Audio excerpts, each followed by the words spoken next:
think there's any country on the planet where you can go to any type of person and ask them about Jamaica and they not know. So what are your thoughts on Jamaica specifically, and why you think that their culture is so popular across the planet? Well, I believe that Jamaicans, and when you study the history of the Ma'afa, the transatlantic slave trade, many of those who were brought to Jamaica came from the Nigeria, Benin, Cameroon, Congo region.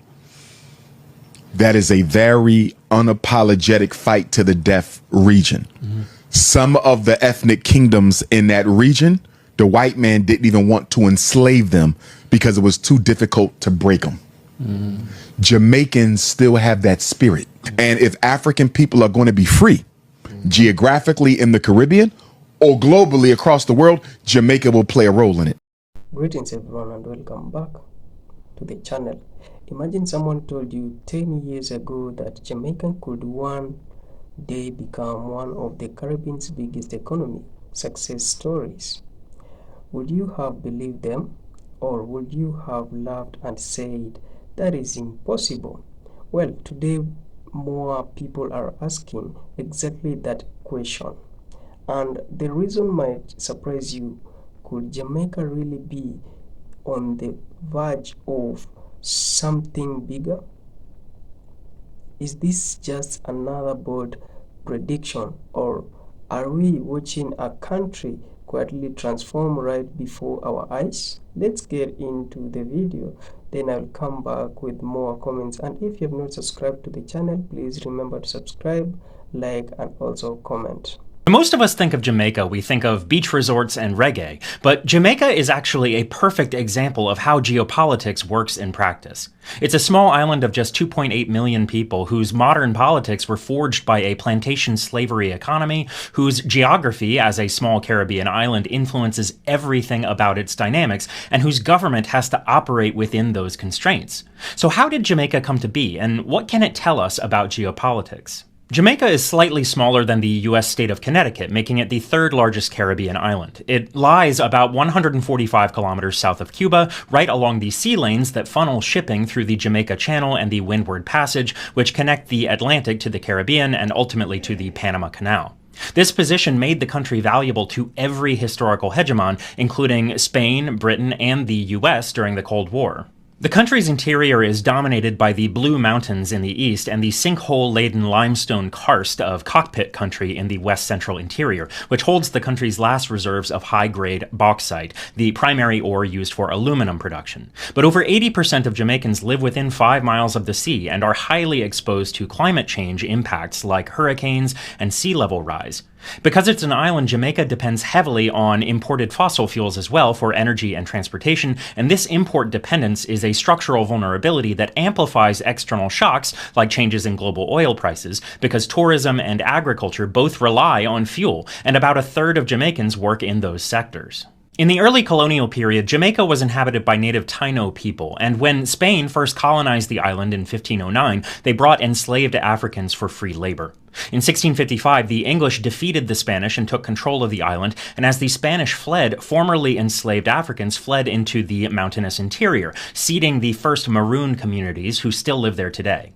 England built a sugar plantation economy by leveraging a huge number of enslaved people, and by the early to mid-19th century, the enslaved population was about 300,000 people, outnumbering white people at a ratio of about 12 to 1. And in the 1831 Christmas Rebellion, an initially peaceful strike involving up to 60,000 slaves escalated into the largest slave uprising in the British West Indies, with plantations burned across the western part of the island. And though the English brutally retaliated, their response is credited with accelerating the end of British slavery. But emancipation did not bring political power. By 1865, reportedly fewer than 2,000 black men could vote out of a population of more than 400,000, and freedmen faced crushing poverty on top of floods, droughts, and epidemics. That year, a protest in the town of Morant Bay exploded into open rebellion, and Governor Edward Ayer's response was so brutal that hundreds were killed, the rebellion's leaders were also executed, and hundreds of homes were burned. The fallout was severe enough that the planter-dominated House of Assembly, which had ruled the island for 200 years, was abolished, and Jamaica became a crown colony under direct British rule. Unfortunately, things didn't improve much during the 20th century. The colony faced labor uprisings during the Depression, which catalyzed the modern political organization. Trade unions were formed, and the center-right Jamaica Labor Party and center-left People's National Party came into being as well, which are the two dominant political entities in Jamaica today.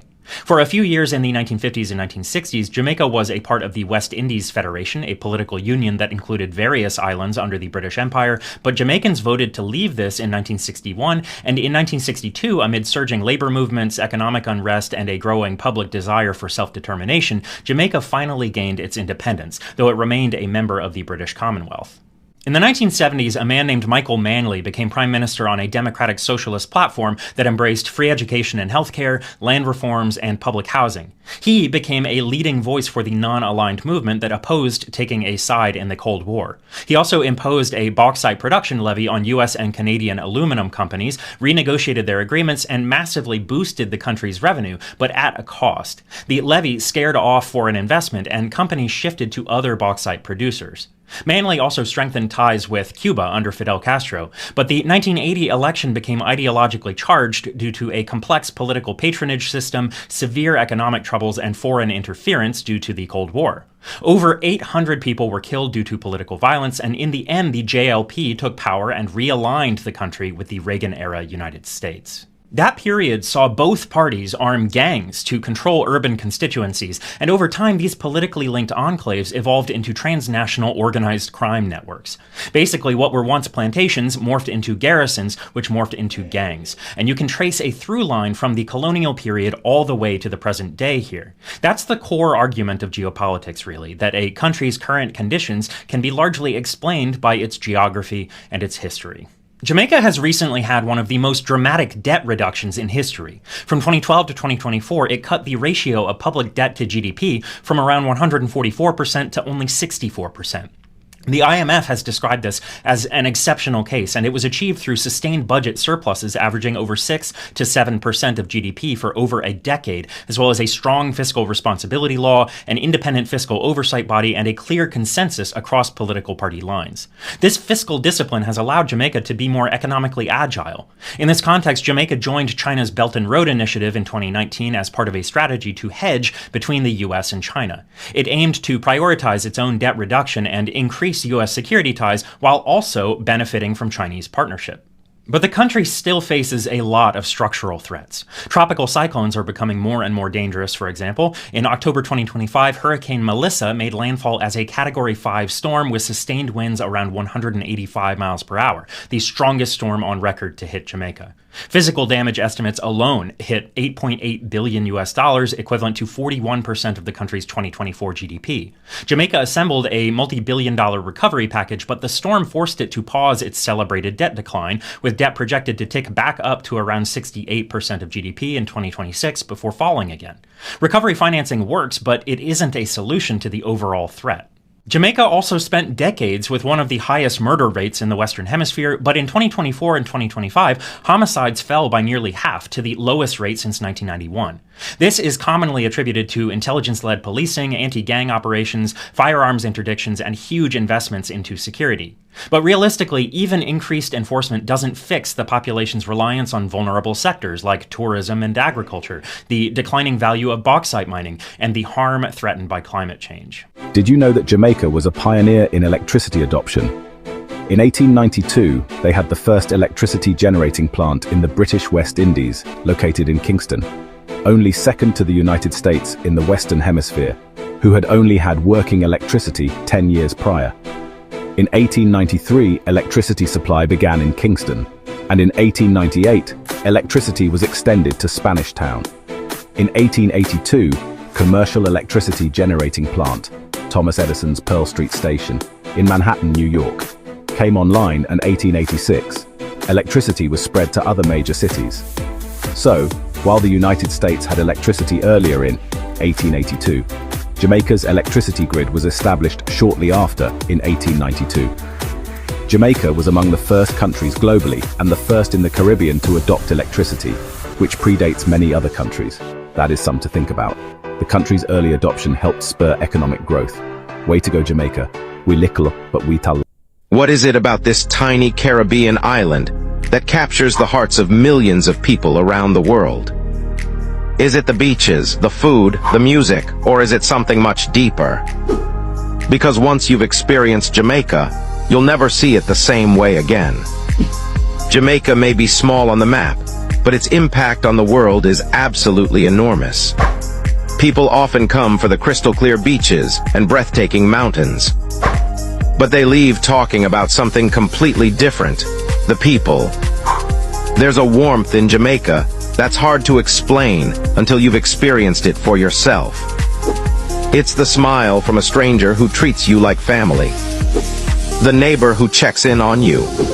The conversations that can turn a complete stranger into a lifelong friend. Then there's the culture. You don't just hear reggae music, you feel it. From Bob Marley to today's artists, Jamaican music has inspired generations with messages of hope, resilience, love, and freedom. And let's not forget the food. Whether it's authentic jerk chicken, oxtail, curry goat, ackee and saltfish, or a warm Jamaican patty, every meal tells a story that's been passed down through generations. But what truly makes Jamaica unforgettable isn't just the scenery or the cuisine. It's the spirit of the people. Jamaicans have a remarkable ability to find joy, even during life's hardest moments. They laugh together, they celebrate together, they worship together. And when times get tough, they somehow find the strength to keep moving forward. That resilience isn't just inspiring, it's contagious. Maybe that's why so many visitors return year after year. Not because they're chasing another vacation, but because they're searching for that feeling they found in Jamaica. A place where life slows down, just enough to remind you what really matters. Where family comes first, community means something. And every sunrise feels like another reason to be thankful. That's why the world isn't just visiting Jamaica anymore. They're falling in love with it. Have you ever been to Jamaica, or is it still on your bucket list? Share your favorite Jamaican memory, or tell us what you'd love to experience in the comments below. We'd love to hear your story. If you enjoyed this video, don't forget to like, subscribe, and turn on notifications for more inspiring stories about Jamaican culture, traditions, food, music, and the incredible people who make this island so special. One love. Jamaica might be sitting on an estimated 7 billion barrels of oil, potentially worth $500 billion. And most people have no clue this is even happening. United Oil and Gas have been mapping offshore Jamaica, and they reckon it could rival Guyana's Game Changer. But here's the catch. They haven't drilled a single well yet. These are all estimates on paper. They want 50 million to start drilling, and the government just gave them 2 years to find the right partners. If they're right, this could be the first offshore drilling in Jamaica for over 40 years. $500 billion potentially. That's about 26 times Jamaica's entire GDP. Correct me if I'm wrong. But here's what's not making the headlines. This isn't just about oil. It could be about displacement. Tourism's already pricing out locals. Now imagine when international oil money floods in. Rent goes up. Communities get moved. But let's be real. There may be some upsides. Nigeria's oil employs over 65,000 people. For Jamaica, thousands of jobs, billions in revenue, energy independence. So what does this mean for you? If you're Jamaican, think about where this money flows. Construction, logistics, tech, legal services. Get skilled in oil support sectors. Watch the property game, coastal areas, industrial zones. That's where the action will be. If you're looking from the outside in, Jamaica just became a very different investment story. This is either generational wealth or generational displacement. The question isn't whether or not it's happening, it's whether you'll position yourself in case it does to benefit, or just watch it from the sidelines. What's your take? Is this an opportunity or a trap? This isn't investment advice, by the way. And don't forget that oil companies often overzealous on their numbers. Don't scroll. Let's speak in the comment section. In fact, we are going to be within the next 2 years building over 70 megawatts of solar, utility scale solar here in Jamaica. 20 of that being the replacement of our part of our current renewable offerings. So we have some big projects ahead of us. Once we have completed that 70, we would have more than doubled our capacity. As it is right now, we have about 62 megawatts of wind. So, we will be well over 120, 130 megawatts of renewable energy. So we are really very excited about that. And of course, you would have seen, Kalila, that our stock price has been doing really, really well. At the beginning of the year, it was 73 cents, and I believe it closed at about 128 today. In fact, I would suggest that it may well be the best performing stock on the stock market this year. So that's, well over 75% increase. So a lot of exciting things are happening at Victor right now. Some are Caribbean people, speed are save the best for the last. You don't know say Jamaica the king of the Caribbean already. All of the fellow Caribbean country them big up on yourself. But you forget Jamaica, them glory. You don't know say Jamaica is the biggest Caribbean country already. Although we are the third largest in the Caribbean, and we are the king for the Caribbean. You get what me I say? And speed are save the best for the last. Speed are come at Jamaica soon. You get what I'm saying? And right now, Speed supposed to align up himself because all day na Speed mine have to come at Jamaica, You notice on the thing where the man put out the tour and the Caribbean country, them name them on the poster at Jamaica song I play. And yesterday me I watch when I stream them, the man I say, yo, Jamaica, when I hear Jamaica music. And Jamaica music him attack. You understand the man a cuss all bumbo clat and them thing there. Pan all in the next Caribbean country them when there. Jamaica the man want to reach, you see me? But they must save Jamaica for the last. Because saving the best for the last is the best thing. You get what I'm saying? Yeah, in a real life. Yeah, man, the dogs who touch a Jamaica, man. Hey, mates! Jamaica could be sitting on billions, and most people don't even realize it. While oil-rich countries depend on fossil fuels, Jamaica has something powerful year-round: sun. With some of the highest electricity prices in the Caribbean, solar energy could slash bills for families and businesses. Imagine thousands of homes generating their own power, reducing imports, and keeping more money in Jamaica's economy. Jamaica has the sunlight. So why aren't we moving faster? Could solar make Jamaica one of the Caribbean's most powerful economies? Comment your thoughts. Did you know Jamaica has many rivers, including Black River, a river in St. Elizabeth that flows south? The Black River joins the YS River to create the Lower Morass, the largest swamp in the Caribbean. Rio Grande, a long river that originates in the Blue Mountains and flows for over 65 kilometers. It's a popular destination for river rafting. Rio Minho, a 92.5 kilometers river in Clarendon that flows south. Rio Cobre, a 50.9 kilometers river in St. Catherine. Milk River, a 36.4 kilometers river in Clarendon that flows south. Negro River, a 15.3 kilometers river that flows west-southwest. Yalas River, a 36.9 kilometers river in St. Thomas Parish. Morant River, a 21.9 kilometers river in St. Thomas Parish. Plantain Garden River, a 34.9 kilometers river in St. Thomas Parish that flows east. Other rivers in Jamaica include Martha Brae River, Dunn River, White River, Oracabessa River, and Port Maria River. Jamaica's rivers and waterfalls are a source of natural beauty and are important to the island's cultural heritage. The best time to see the waterfalls is from May to November, while the best time for tubing or rafting is from December to April. Follow for more intriguing facts about Jamaican culture. Every Jamaican knows that Kingston Harbor is the 7th largest natural harbor in the world. Some of us may have doubted whether or not a U.S. aircraft carrier could be docked here in Kingston Harbor. Well, we are the 7th largest natural harbor in the world. So yes, we can host the largest ships. So it is deep enough to receive the largest vessels afloat and situated at one of the most strategically consequential points in this hemisphere. Within reach of the Panama Canal, positioned between North and South America, and at the intersection of the major maritime corridors linking Americas to Europe, Asia, and beyond. Jamaica is, at its core, a maritime nation, even if most of us don't always think that way. But yes, we are a maritime nation. Every barrel of fuel that powers our economy, every container moving through our ports, every ton of food that supplements what we grow, all of it depends on safe, open sea lanes. And our ambition is explicitly tied to this harbor and these waters. Hello guys, welcome back to the channel. I hope you have just watched that full combination of videos. Imagine you are looking at a map. Where do you think Jamaica sits? Just another island in the Caribbean, or could its location actually be one of its greatest treasures? Think about it. Ships carrying billions of dollars worth of goods travel through nearby shipping routes every single year.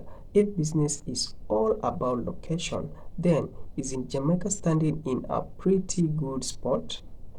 You know what they say.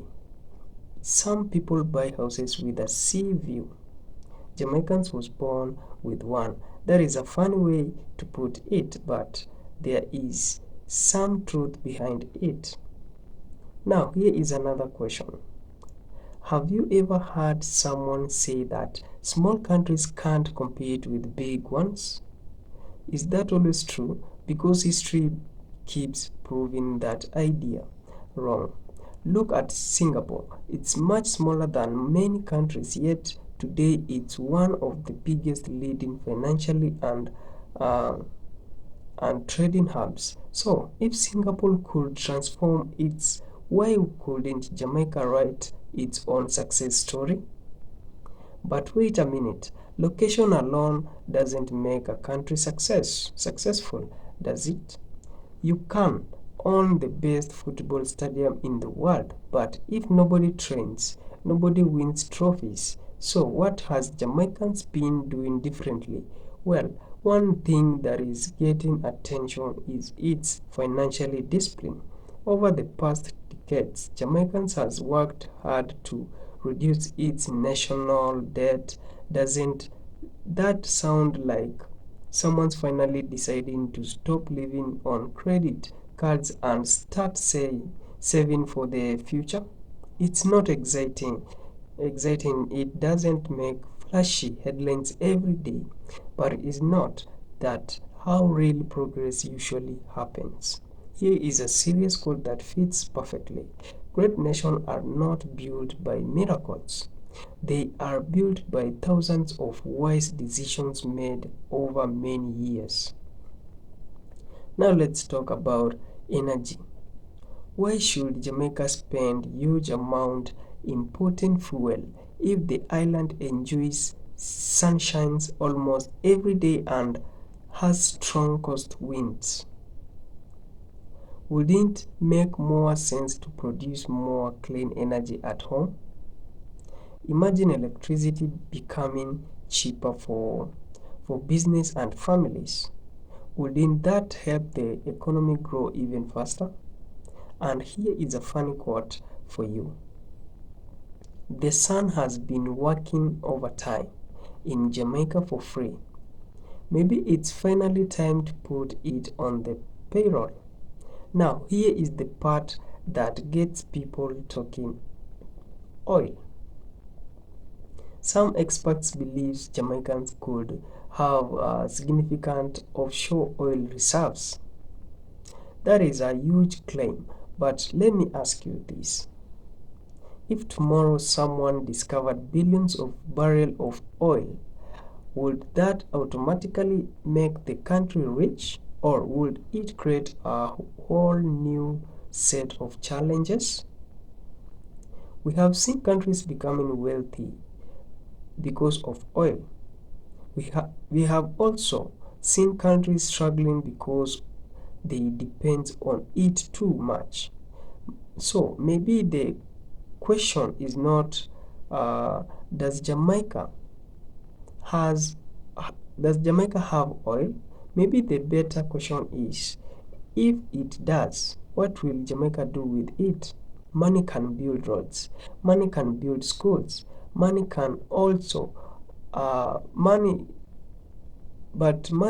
alone can't build wisdom. Yes, money alone can't build wisdom. Speak of wisdom, let's look at something Jamaica has already mastered: culture.